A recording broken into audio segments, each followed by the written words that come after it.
I've been in this movement for 30 years, mainly as a vegan person who thinks that ideally we abolish the whole system.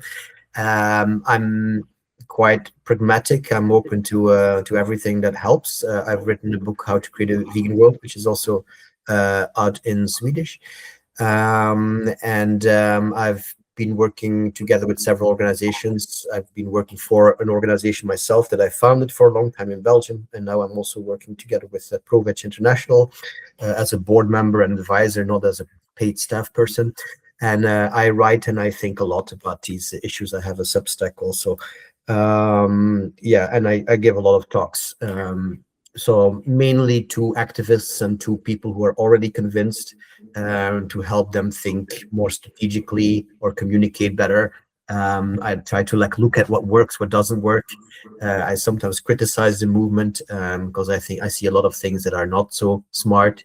I also try to think in nuance and gray, because I think there's a lot of black and white, and I'm open for higher welfare animals, and then have that discussion as well with people. And I think there's too much close-mindedness in the vegan movement, in any ideological movement often. Yeah.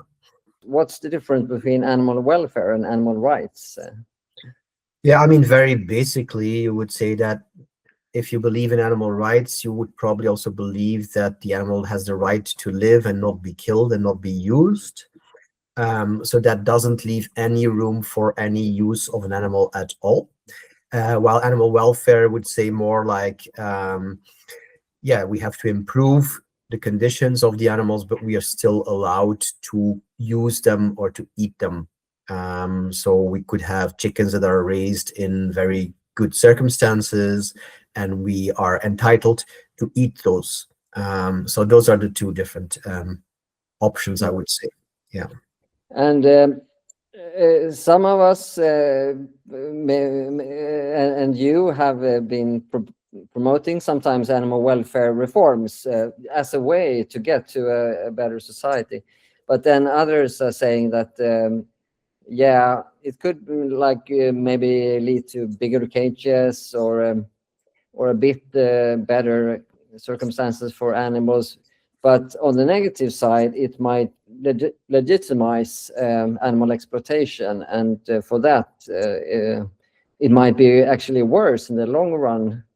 Yeah. How do you feel about that? Yeah. So that is a very long and old discussion in the movement that I don't think anybody has really answered satisfactorily. There is a point that you could lose sight, or you could lose the road towards your ideal if you do too many pragmatic things. Like people could say oh, animal welfare is good enough now, we don't need to stop eating animals. The question is that would that be necessarily a bad thing? Do we need abolition? Do we need absolutely to cut out the use of any use of animals whatsoever? I have a slightly nuanced view on this. I mean, I'm mostly abolitionist, but I can imagine there's uses of animals that are okay, certain ones. So with welfare, I do think that it's useful to improve the conditions of the animals, because so many people are not open to stopping to eat animals and to go vegan. They're not open. So in the meantime, certainly we have to improve animal welfare. And I do think that starting to care about welfare can also lead people further and further, and say maybe at some point I only need very little meat. I don't need it at all anymore, so I can stop. It could be a stop on the road towards good things. It could be a stop on the road towards less. Do we have any evidence on that, if eating or less meat can open you up for becoming more vegan or vegetarian? Yeah, so I mean, it's two different things: animal welfare and less meat. So the kind of meat and the amount of meat, right? So I think that in both cases, if you care about animal welfare, if you care about eating less meat, you will probably eat less meat because the high animal welfare meat is more expensive. So somebody who says like I care about animal welfare, probably they're not going to eat 100% meat that's high welfare all the time. They will also eat some plant-based products now and then, is my guess. So, and my theory has always been like, if you start eating for whatever reason, to whatever degree, plant-based foods, and you experience that they are tasty and healthy and convenient, etc., your mind opens up to seeing more and more of the problems. The less you have to lose, or the less you think you have to lose, the more open you can be, right? If you think that you need something, it's very hard to be against that something or to see the problems with that something. It's only when you think like, okay, maybe I don't need as much of it or whatever, that you can start to think about it. So this is like my approach of like behavior can come first, and then the attitude change can follow. You are vegans, and I'm not. I don't know so many, and I didn't pose that questions when I met with vegans. But do vegans normally stop with meat at once, or do they go the less meat road for no meat at all? Yeah, I think most would not go vegan cold turkey like one day to the other. Some do, but then they might also have been thinking about it a lot. Yeah, sometimes sometimes you hear people say like, I went vegan one day to the other, but then you hear that they were vegetarian before that. So it's yeah, I mean, and then they went vegetarian to vegan from one day to the other. So I think it's rather rare that people do it like one day, like they see some documentary and they go vegan. I think that's pretty rare. I think most people would like start to try things, and yeah, but I don't know if there's numbers about it. I guess I have heard that many people go vegetarian, like I did. I mean, that's very common, I think, before they go vegan. Yeah. But like if I take myself, I stopped eating meat, I think, altogether. There was no reducing before I stopped. Yeah. But then, yeah, it's always tricky to take oneself and as activists as examples, because we are maybe a bit different. Yeah, I mean, for instance, me, I stopped like I stopped in gradations, but also like my mom had cooked vegetarian meals now and then when I was young, so I had already some experience with it, which made it probably easier later to like, yeah. So you always have to look like what happened before. I had a vegan month just to try it out. That's very little, and I find it much more easier to be vegetarian than be vegan because of some of the products, animal products, that it's not so easy substituted today. Yeah. So I think it would be easier to go vegan faster if there were more substitutes in the store that made your life as easy and comfortable as before. Yeah, that's my theory of change, that we need a lot of alternatives, and alternatives make it a lot easier to think about the reasons why we do it. So it's a bit of a counterintuitive road. It starts with behavior change because there's many alternatives, and then you start thinking like, okay, well, this is not so bad, and maybe the animals are important, and now I can think about it. You know, now I can read a book that otherwise I would have ignored, or read an article, or watch something that otherwise I would have ignored. There should be some reason to want to try out these products. So don't you think there is some? Okay, it could be lesser price or something, but isn't it some wanting to not harm animals, or maybe for the climate or something? I mean, some philosophical reasoning maybe behind at least trying these new products. No, not necessarily. I mean, it could be, I know people who do it because they're interested in the taste and in the culinary variation. There's many people who start for health. Like every time in talks, in trainings that we give, I ask people like, and there will always be people there who are animal activists, but they started out for health reasons. So you start for health reasons, you start like, oh, let me try this, let me try that, that looks good, let me try it. And then you open up. So there doesn't need to be a moral motivations to start with. And it also means that an activist doesn't necessarily need to lead with a moral motivation, particularly since we know that moral arguments create a lot of react. As you read in probably my last article, the thing with moral arguments is that, like, if you do something for a moral reason and I don't do it, I will feel bad about myself compared to you, which is not a good, for most people, not a good starting point. Some people may feel guilty and they say, like, okay, I have to change too, but many people will attack you. And so we don't have that problem so much with the less moral, the non-moral arguments. I'm not saying we shouldn't use moral arguments. We should be aware of the trouble with them. But I think that we, of course, have the same moral perceptions. We see the same things. We can see that the animals are suffering.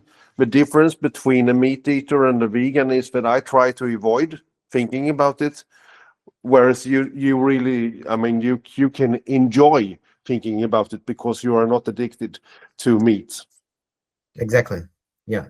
Of course, it is very tempting for animal rights activists to use moral arguments, because I mean, for me, that's what I have. Like that's the primary things. And I mean, for Tobias, I mean, you also have ethical reasons why you don't want to eat chickens, turbo chickens, and so on. But is there a way to use moral reasoning without triggering this effect, this negative effect? It's a good question. I mean, first of all, it depends on the person. Some people will not show reactions to it.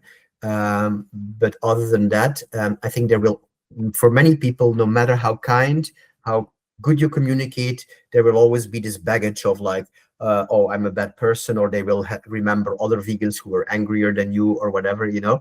But still, there's a lot you can do in terms of like trying to be nice and trying to like not make the other person feel guilty. I heard somebody say like you're not gonna like point at them, but you're gonna stand next to them and look together at what is happening, and not against them, but with them, you know, like yeah, and then maybe, I mean, there's so many different ways of doing this. Like I just saw a clip where a guy from AV, Anonymous, says in the end, he says to a woman, I think you're pathetic and you deserve respect. I mean, it's like terrible.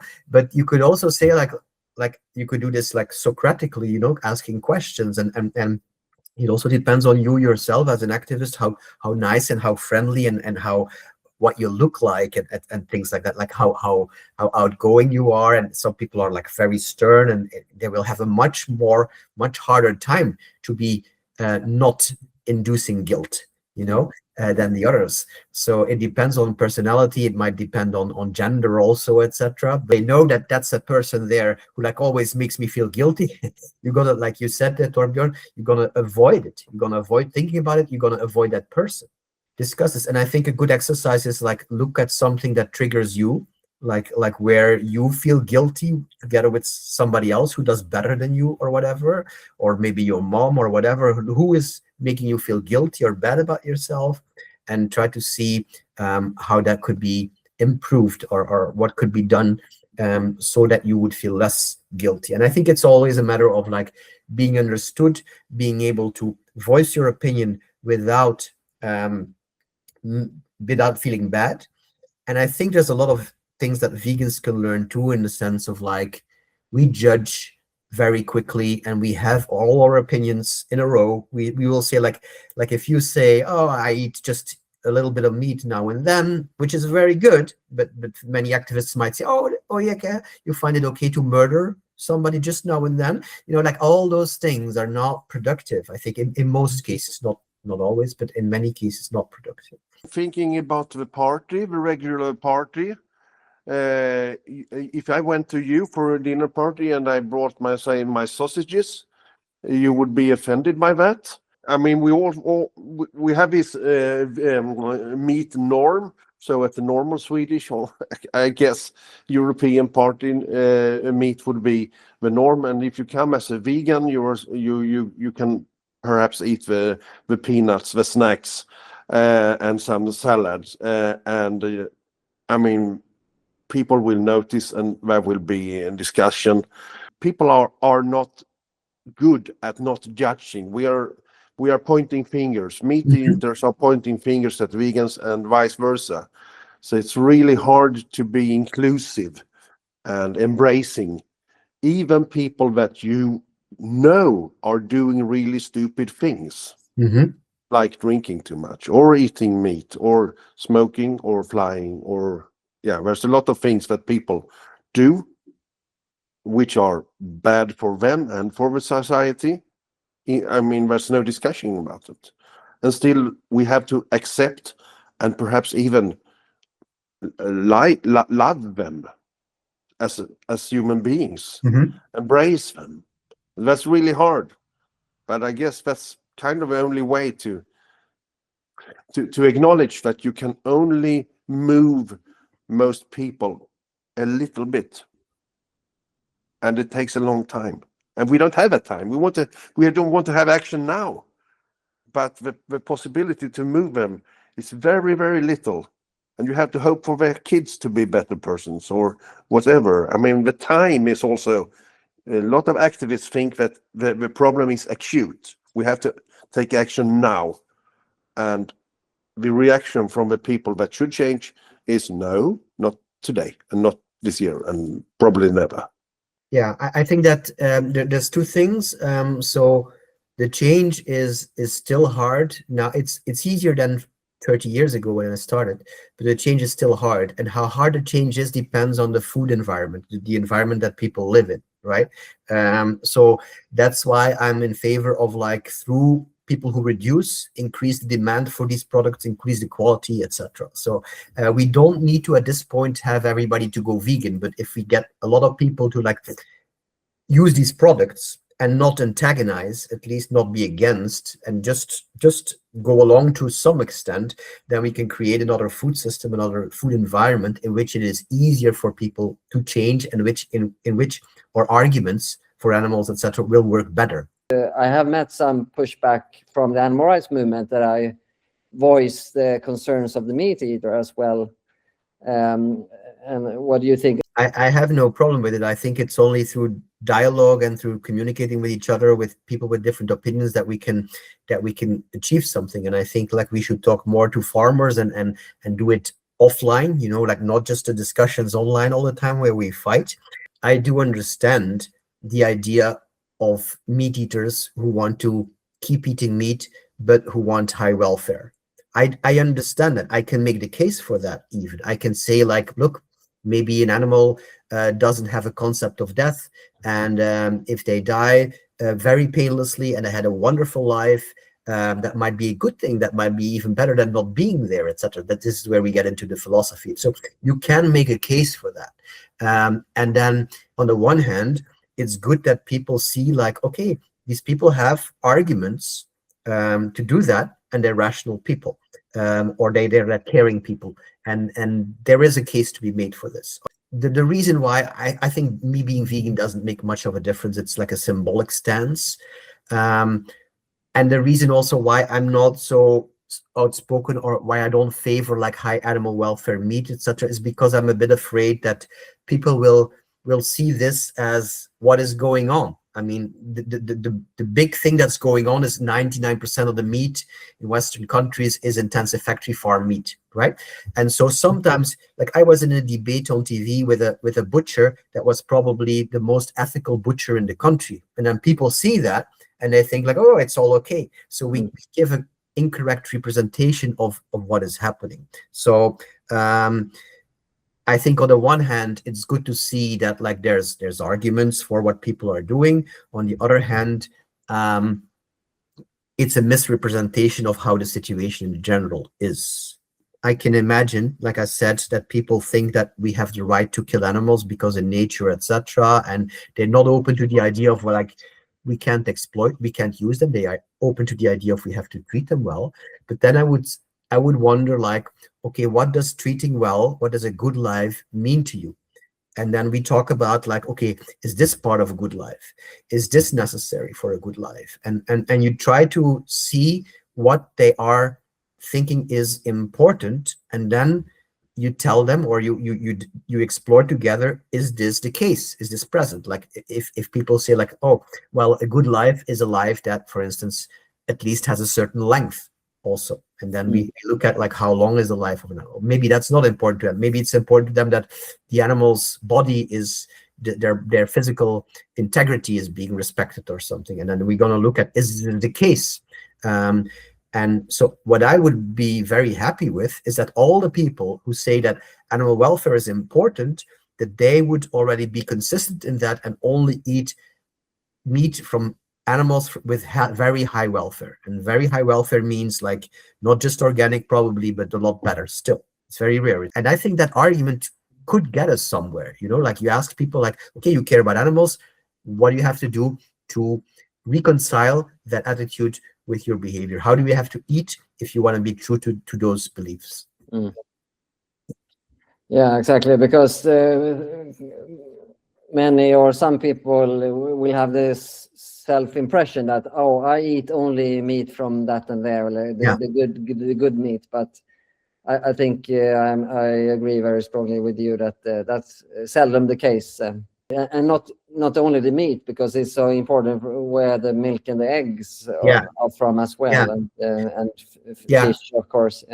But so like if somebody really does that, if they say like I eat only meat from very or animal products from very high welfare, like exceptionally high welfare, then we should recognize, I think, as vegans, that this makes a lot of difference and this is like a respectable option. You know, it may not be what we prefer. I still find it like wrong to take somebody's life, but it's still an option that's so much better than the standard way of doing things. With such people, like maybe with you, Torbjörn, we can agree. We can see there's a lot of agreement with them. Definitely, yeah. And we visited a farm like that, me and Martin, and you spent a lot of time with the piglets, having a good time with the piglets.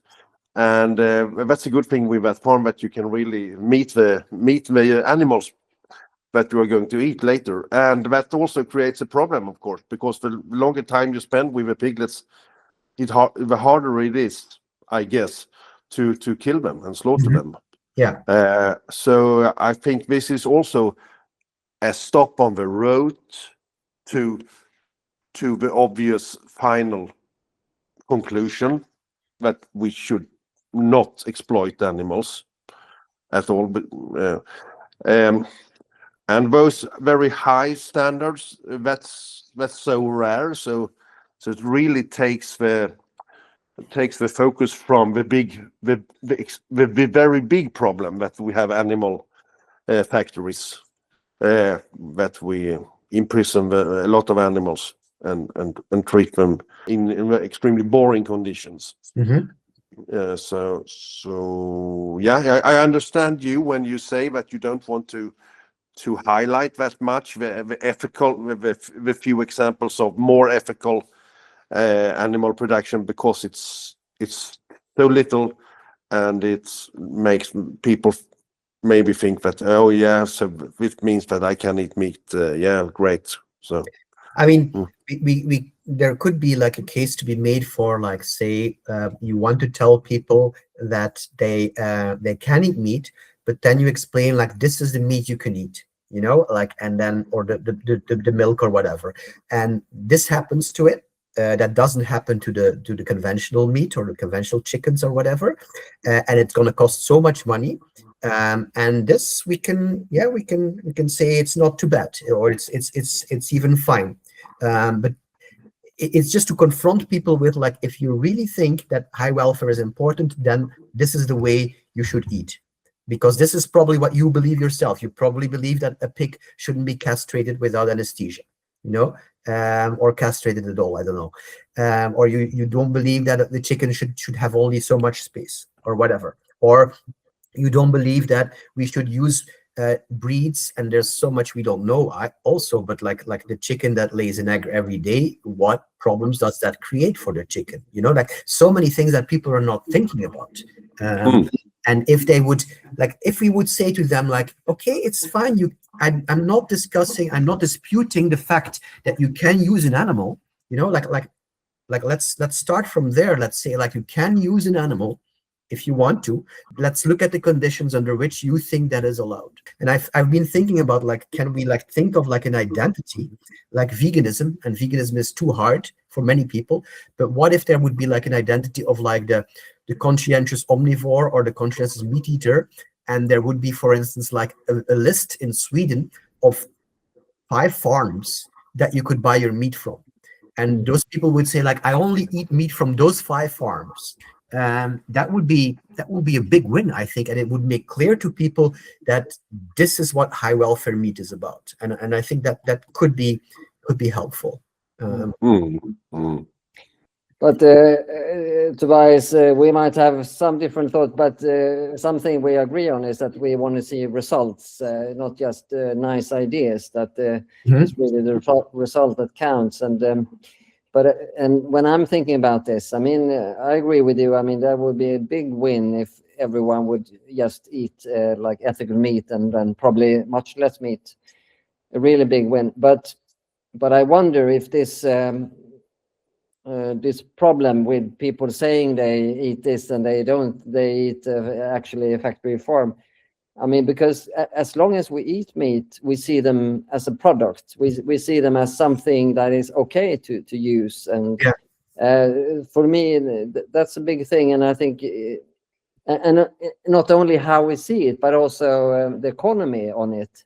That when we treat animals as a commodity, and their eggs and milk and so on, it like have this own kind of development, because then it's about price, then it's about increasing production. Maybe it has almost a life on its own in how we use and how we misuse animals.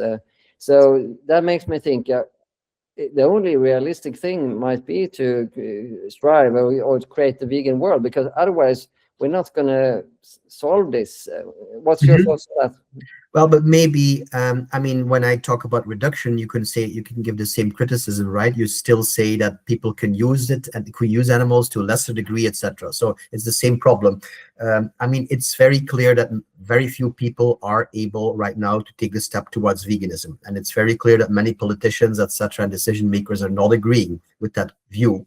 So what if this view of like, on the one hand, less meat, and on the other hand, better meat, much better meat, is a viable position on the way to the ideal?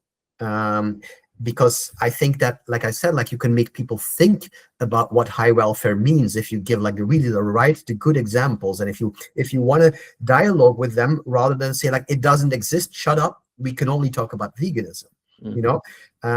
So, and then maybe learning about animal welfare, they might, I mean, this is maybe the way to care more and more about animals, so that in the end you stop eating them. But if you close yourself off right away to think about animals because you want to keep eating them, and you think that all the activists only want to tell you to not eat them, there's probably, for most people, they're probably not going to think about it at all. Like, I was at the farm here in the area where they had 40 pigs. And they even brought them to the slaughterhouse themselves, and they were present in that case, etc.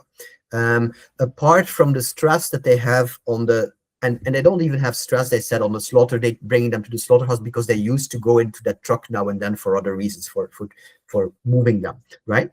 So apart from the final minutes, there might not be that much wrong for the animal's experiences itself. Like, we might still say it's wrong to use them like that, but if you look at their lives, you know, it was, I found it very hard to say what was wrong with that.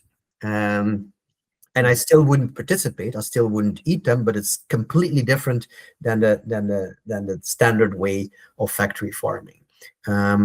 So I think that like, I'm imagining like a person who would not be open to have a vegan discussion, a discussion with a vegan, but they might be open to learn about like high welfare animals, knowing that their meat is not going to be taken away from them. Just like they might want to discuss less meat, knowing that they can still have some meat. I also think that the consumers of meat, they have through the commercials and from the narrative, that we have a small-scale agriculture production where the cows are grazing and the pigs are few, and they are maybe killed at the farm. Everything is like in a fairy tale or in the toys. So if we can actually connect that again, that yes, what you see in the commercial is true. They are happy during their lives, those cows. Well, you could say that, like, look, this is true in 0.1% of the cases or something, and then you make clear that, like, this is an exception, and if you want to eat like that, this would be aligned with your beliefs, but you have to really go out of your way and pay a lot more. I think that would be helpful. Yeah. Mm. So now we have discussed a lot about how vegan activists can maybe connect or communicate in a better way. So when I think about how could we change, I guess there is a lot of different interests and different levels that has to help each other to create change here. One of the reasons that the vegan movement has not been so successful is that you are so alone. There has to be other interests to connect with. The politicians and the stores where you buy the meat, the farmers for sure, you have to connect with them. And maybe also other interests like the church or other big congregations of people. Yeah, I mean, we are trying all that to like link with all these different stakeholders and demographics, etc. That's definitely something that's important and that we are trying. So, but I do think, like, when you say like you're very alone, to some extent, I think that is because of the very high demand and the very high ambition. I saw a blog post. He said, like, the vegans in our society are like the monks, and we need something for the lay people. We need something to do for the lay people because we cannot attain what the monks do. It's too difficult. But there's got to be some stuff for the lay people as well. You know, so I think that's a good image. What we are doing is probably too hard, and also what we are doing is maybe not even necessary. So I always think like that. It's, I mean, sometimes I think, like, what if we had never invented the idea of veganism? Personal veganism. What if we had never invented it? What if we were all like working for animal liberation, but it didn't matter what we ate ourselves? Maybe that sounds crazy and inconsistent, but if you look at the people who were active against slavery, most of them probably were using slave products, you know, like sugar, etc. And some people might have said, oh, that's inconsistent or whatever, but they just kept working and going on and you know, like, so I think that we can be vegan all we want, but we also have to work together and include the people who don't choose to be vegan and who want to make things better for animals. So there's got to be a way where we can set our own expectations aside and our high demands and work to make things better. And of course that movement exists, but in a lot of cases we are like clashing with it, etc. I think, and so we should let it be more, I think. I want to talk a bit about this comparing to other movements, and that's something I've been trying to do as well, because we need to like find out how did a successful movement do to to reach the successes. And on the one hand, I'm thinking that other movements have succeeded, but because they have been working such a long time, and it takes decades and decades for things like to change, like the slavery issue. I mean, that didn't go in a few years or even a few decades. I think that was a long time to change everything from use to like institutions, etc. But on the other hand, we all who are active in the animal rights movement can be frustrated because it doesn't seem to go very well, at least not now.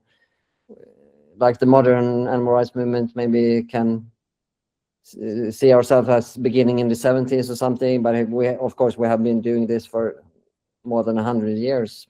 But what's your view? I mean, can we just say, oh, we just need time, or we have been much less successful than other movements because of our tactics or whatever? I think in a way the challenge is much bigger. I think that most people are using animal products 3 times a day, or more, or constantly, and we have learned to see animals as something to be used. And so what we have to do is change the entire world's diet and their views on animals. So it is a very hard thing. So You I mean think, bigger than slavery? yeah, I think so.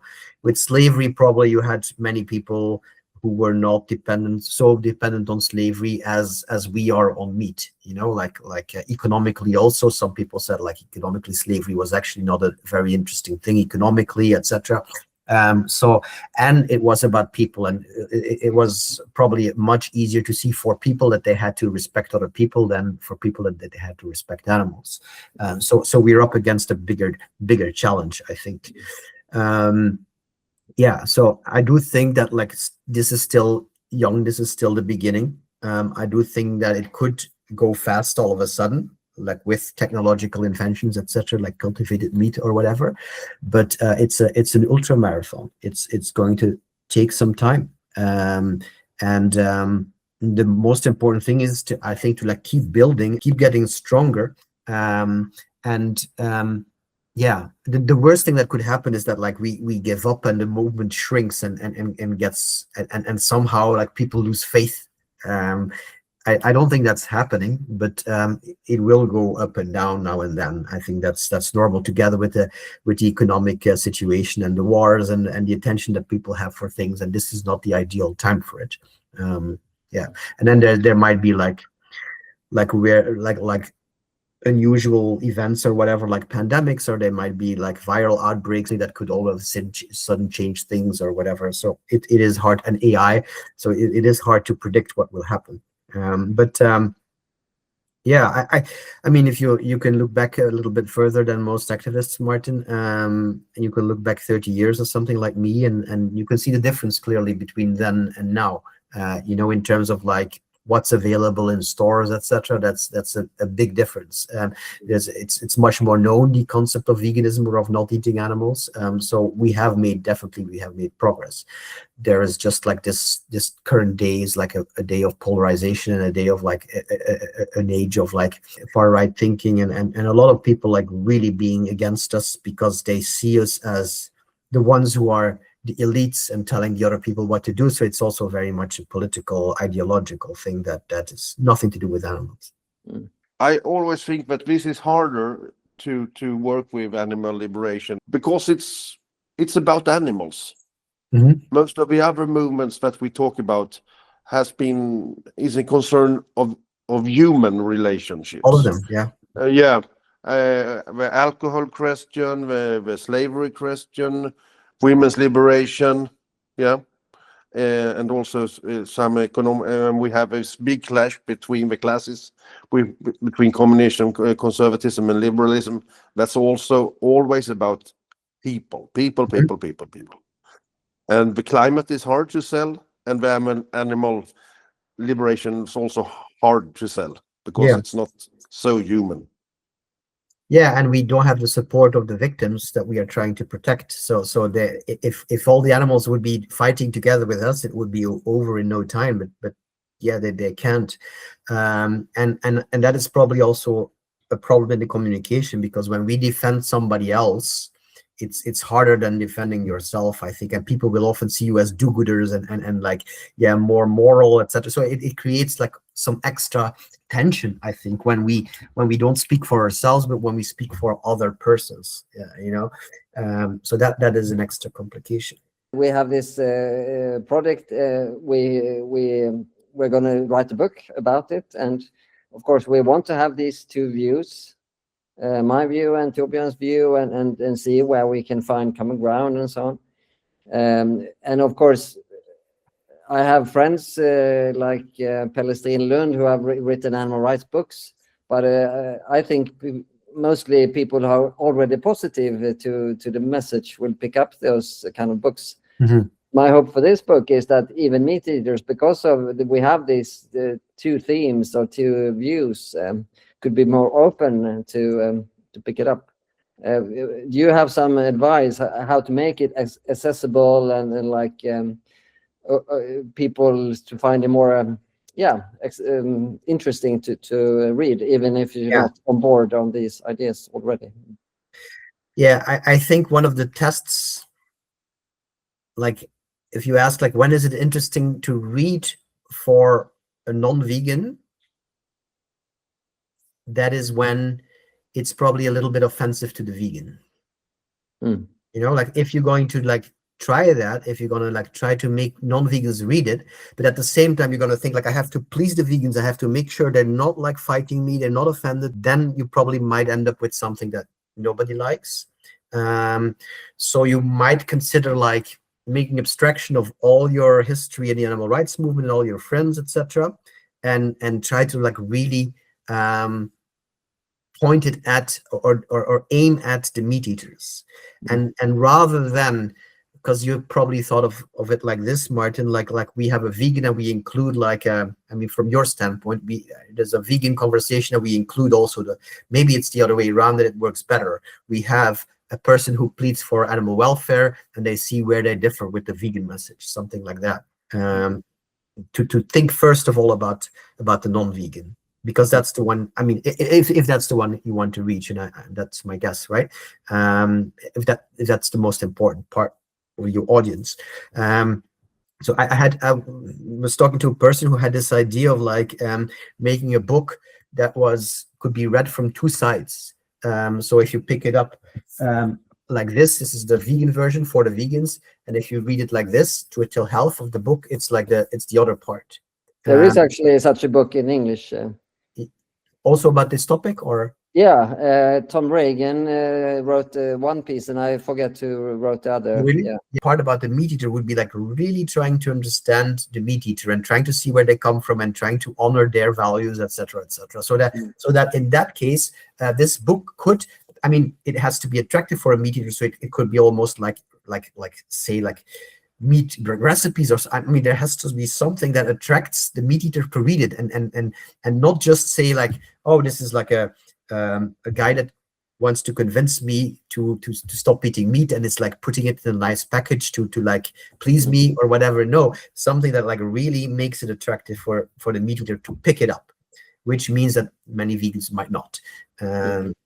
So I would say like think out of the box and talk to a lot of people who you want to reach, like talk to a lot of meat eaters and see like how you could bring the message to them. That and for instance, it could be like maybe the core of it could be like that Torbjörn defends like the view of like high welfare meat, and you really explain what's wrong with meat and what high welfare meat would look like, and then you have the vegan who like gives their opinion and says why they don't agree, etc., but why they also find this like a lot better already than conventional meat or something. Yeah.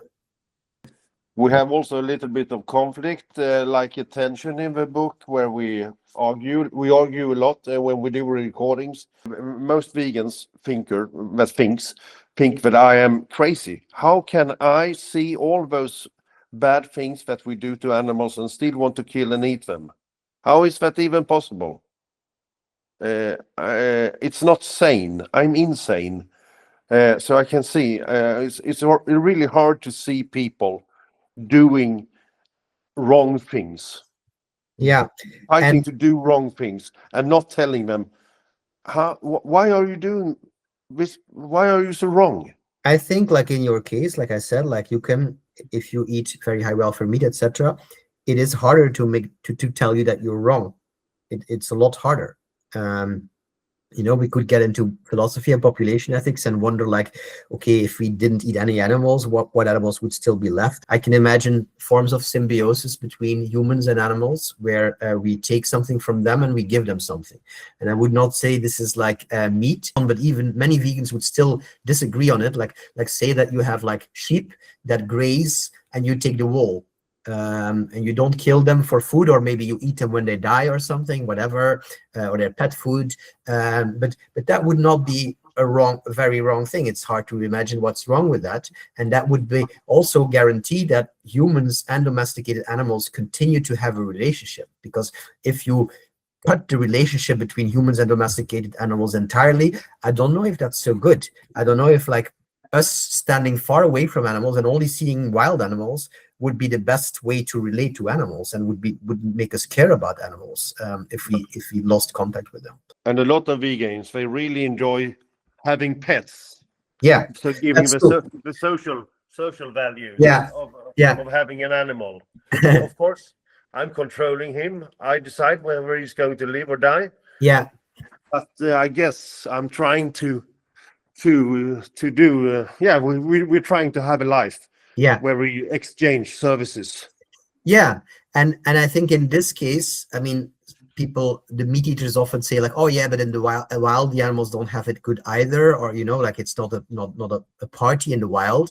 But this does make some sense, because yes, your animal is not entirely free. You decide for him, but a life in the wild where the animal is entirely free would not necessarily be what he prefers. I mean, certainly not a dog, but even another animal, a wild animal. So I think there is value in humans helping animals, and maybe it's a give and take.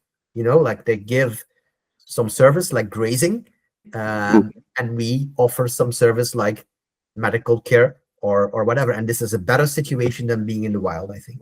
But the main reason that people eat meat, even though they know it's not so good for them, or it's bad for, at least for the animals and the society, is that they are humans. They have a strong interest of doing this wrong. As being a man or being a human being is that you take the right and you just do bad things. And you want to do bad things. It seems to be inherent in the humans. I drink, I curse, I eat meat. I'm not nice to my wife sometimes. I even yell at my dog. I do all those bad things. We are not monks. We are ordinary, not flawless people.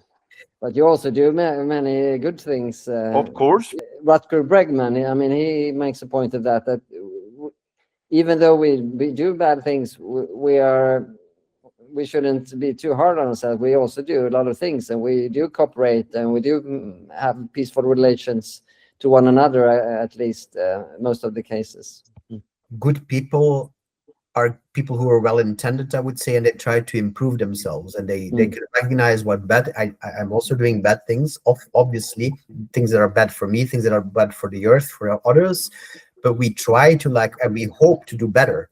And even if we can't do better by ourselves, like through our personal efforts, we hope that the world gets better, so that in that world we can do better. Like I think there's a lot of people who don't want to go vegan, but who wouldn't mind that the whole food system is vegan, so that they would go vegan as well. I think there's a lot of people like that. So they cannot muster the effort and the courage to change themselves, but they wouldn't mind if they being helped with this change. Most people are followers. But that's why we need to have like a vanguard that tries to change things, and then the other ones, if there's enough of us, the other ones will follow. It was great to talk to you. Thank you very much. Yeah, anytime.